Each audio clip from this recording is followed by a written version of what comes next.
My trusted brother managed my inheritance for 8 years, giving me $800 monthly while telling me I was too irresponsible for more. When I discovered the trust was worth $2.3 million and I should have been getting $8,000 monthly, I realized he'd stolen nearly $2 million to fund his luxury lifestyle while keeping me in poverty. My name is Emma, and I want to tell you about how I discovered that my older brother had been systematically stealing from our family's trust fund for a decade while convincing me I was too irresponsible to manage money, and how exposing his betrayal revealed the true extent of our family's wealth. It all started on a cold February morning when I received a phone call that changed everything I thought I knew about my family's finances and my brother's character. I was 32, working as a high school art teacher in Portland, Oregon, and living paycheck to paycheck in a small studio apartment. My older brother Marcus was 38, a successful financial advisor in Seattle, and had been managing our family's affairs since our parents died in a car accident 8 years earlier. Marcus had always been the responsible one in our family. He was valedictorian in high school, graduated summa cum laude from business school, and had built a thriving financial planning practice. Our parents had always praised his business acumen and relied on his advice for their investments. When they died, Marcus naturally took over as executor of their estate and trustee of the family trust that had been established for my benefit. He explained that our parents had left a modest inheritance, about $200,000, that needed to be carefully managed to provide me with long-term financial security. Emma, you know how Mom and Dad worried about your financial responsibility? Marcus had told me after the funeral. They set up this trust specifically so you'd have steady income without the risk of spending it all at once. I received $800 per month from the trust, which Marcus explained was a conservative distribution designed to preserve the principal while providing supplemental income. He constantly reminded me that this was more than I could probably manage on my own. You're creative and passionate, Emma, but you've never been good with money. Remember how you maxed out your credit cards in college? Mom and Dad were protecting you from yourself. Marcus lived in a beautiful house in an affluent Seattle neighborhood, drove expensive cars, and took lavish vacations with his wife and 2 children. When I asked how he could afford such a lifestyle on a financial advisor's salary, he explained that he had been very successful with his own investments and had built a substantial client base. The difference between us, he would say, is that I understand how money works. I've spent years learning how to build wealth, while you focused on your art. There's nothing wrong with that, but it's why Mom and Dad wanted me to handle the financial responsibilities. I accepted this explanation because it fit the narrative I had always heard about myself, that I was the artistic, impractical sister who needed protection from complex financial matters. But everything changed when I received that phone call from Janet Morrison, an attorney who had worked with our parents. Emma, I'm calling because I've discovered some concerning information about your family trust. Would you be able to meet with me this week? Is something wrong with the trust? I'd prefer to discuss this in person, but yes, there appear to be some serious irregularities that you need to know about. That Friday, I drove to Janet's office in downtown Portland, nervous about what she might tell me. Emma, I've been reviewing some old files, and I found documentation that suggests your trust fund may be significantly larger than you've been told. She handed me a folder containing documents I had never seen before. According to these records, your parents established a trust worth approximately $2.3 million, not the $200,000 that Marcus told you about. I stared at the documents in shock. That can't be right. Marcus said they left a modest inheritance. These are the original trust documents signed by your parents and witnessed by myself. The trust was funded with the proceeds from your parents' life insurance policies, their retirement accounts, and the sale of some investment properties they owned. Janet showed me detailed records of the trust's assets and the distributions that should have been made over the past 8 years. Based on the terms of the trust, you should have been receiving approximately $8,000 per month, not $800, and that's conservative. In good market years, the distributions could have been much higher. The implications hit me like a physical blow. If Janet was right, Marcus had been stealing from me for 8 years, taking money that rightfully belonged to me while keeping me in financial hardship. How is this possible? Marcus is a financial advisor. He handles other people's money, professionally. That's exactly what makes this so concerning. Marcus would have understood exactly how much money was involved and how much he could take without you becoming suspicious. Janet explained that she had discovered the discrepancy while organizing her files for retirement. She had been wondering how I was doing financially and had pulled the original trust documents to refresh her memory about the distribution terms. When I saw the $800 monthly payments in the trust's bank statements, I knew something was very wrong. She had spent the past month investigating the trust's financial history and had discovered evidence of systematic theft. Marcus has been withdrawing money from the trust regularly, sometimes $20,000 or $30,000 at a time. The trust's current balance is approximately $400,000, which means about $1.9 million has been diverted over the past 8 years. I felt sick as I realized the scope of Marcus's betrayal. He hadn't just stolen money from me, he had kept me in financial hardship while using my inheritance to fund his luxurious lifestyle. What can we do about this? We need to conduct a full forensic audit of the trust's finances, and you should probably contact the police. This appears to be systematic embezzlement from a family trust. That weekend, I could barely function as I processed what Janet had told me. Marcus had been stealing from me for 8 years, while positioning himself as my financial protector and constantly reminding me of my supposed irresponsibility with money. Every conversation where he had criticized my financial decisions, every time he had made me feel grateful for the $800 monthly payment, every lecture about my need for financial supervision, it had all been manipulation designed to cover up his theft. On Monday, I called Marcus and asked if we could meet to discuss the trust. Of course, Emma. Is everything okay? You're not having money problems, are you? Actually, I wanted to talk about the trust's performance. Janet Morrison called me last week with some questions about the distributions. There was a long pause on the other end of the line. Janet Morrison? Why would she be calling you? She hasn't been involved with the trust since Mom and Dad died.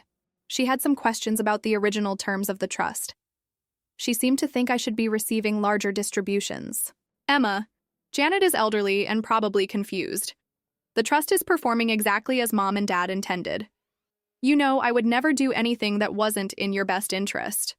But I could hear the nervousness in his voice, and his immediate defensiveness confirmed my worst fears. Marcus, I'd like to see the trust's financial statements for the past few years. I think it's time I understood the details of my own inheritance. Emma, you know that financial documents can be confusing if you don't understand investment terminology. Why don't we schedule a meeting where I can walk you through everything? I'd prefer to review the documents myself first. Can you email them to me this week? I'll put together a summary that will be easier for you to understand. After we hung up, I knew that Marcus was going to try to cover his tracks and manipulate me into accepting his version of events. I immediately called Janet and told her about Marcus's evasive responses. Emma, we need to move quickly. If Marcus realizes we're investigating the trust, he might try to hide evidence or manipulate the remaining funds. Janet helped me file a formal complaint with the State Attorney General's office and obtain a court order freezing the trust's assets while a forensic audit was conducted. The audit took 6 weeks and revealed the shocking extent of Marcus's theft. Over 8 years, Marcus had systematically diverted $187 million from my trust fund to his personal accounts.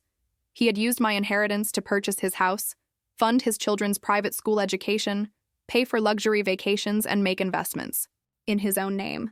The forensic accountant found evidence that Marcus had created false financial statements to hide the theft, showing modest returns and claiming that market downturns had reduced the trust's value. Your brother is very sophisticated in his financial knowledge, the accountant explained. He structured the theft in a way that would be difficult to detect without a comprehensive audit. But Marcus had made one critical mistake. He had kept detailed records of his transactions, probably for his own tax planning purposes. These records provided clear evidence of when money had been taken from the trust and how it had been used. The legal consequences were swift and severe. Marcus was arrested on charges of embezzlement, fraud, and breach of fiduciary duty. The evidence against him was overwhelming, and his attorney advised him to accept a plea agreement. He was sentenced to 5 years in prison and ordered to pay full restitution, which meant selling his house, liquidating his investments, and turning over his retirement accounts. But the most satisfying moment wasn't the criminal conviction. It was the family confrontation that preceded his arrest. I organized a family gathering under the pretense of discussing holiday plans, inviting Marcus, his wife Jennifer, and our extended family, including aunts, uncles, and cousins, who had always admired Marcus's business success. When everyone was assembled in Marcus's beautiful living room, I stood up to make an announcement. Thank you all for coming.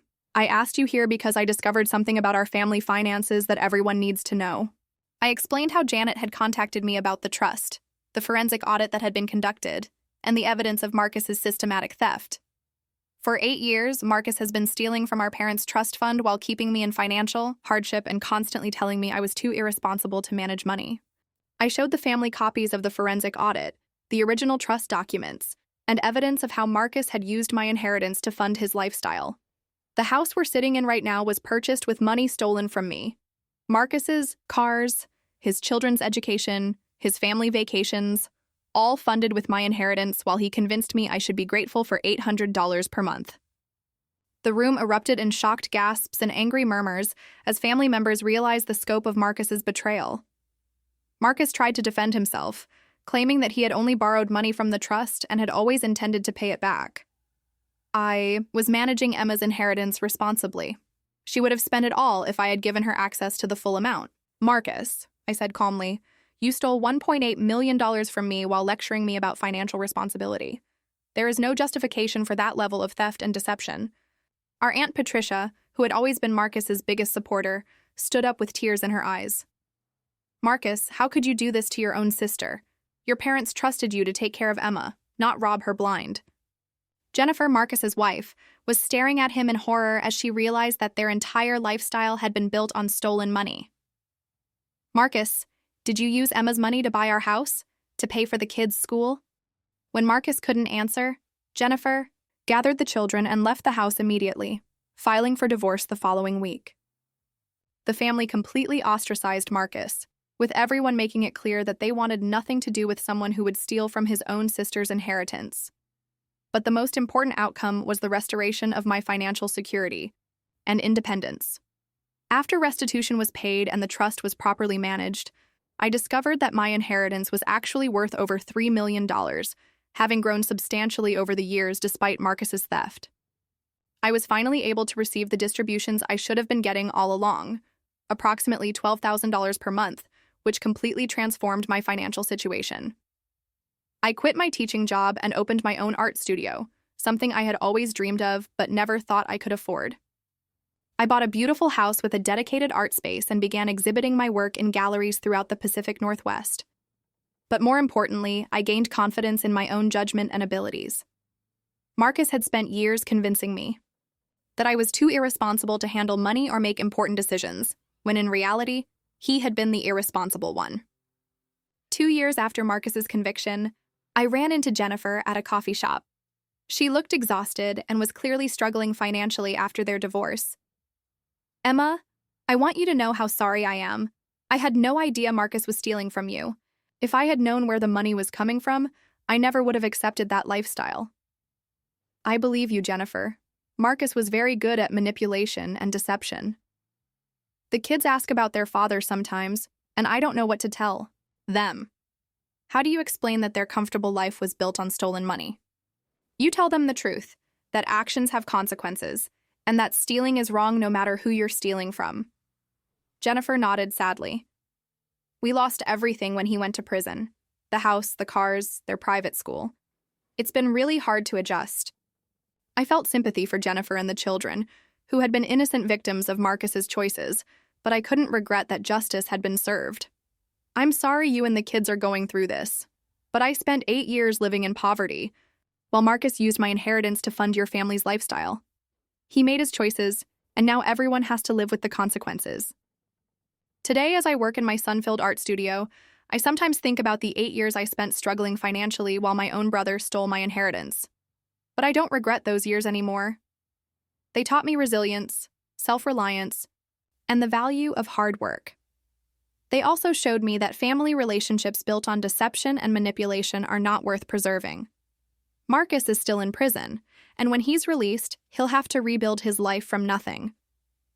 The family that once admired his business acumen wants nothing to do with him, and his professional reputation is destroyed. As for me, I found everything I was meant to have: financial security, creative fulfillment, and the confidence that comes from standing up for yourself against even the people closest to you. Real family loyalty doesn't require theft or deception. It grows stronger through honesty, trust, and genuine care for each other's well-being. The brother who thought he could steal my inheritance while convincing me I didn't deserve it ended up losing everything he had fraudulently gained. And I couldn't be more grateful for the lesson he taught me about the importance of questioning authority, even when it comes from family. Sometimes the deepest betrayal comes from those we trust most. Marcus's theft taught me that blood relationships don't automatically deserve blind trust, and that protecting yourself sometimes means exposing the people who claim to be protecting you.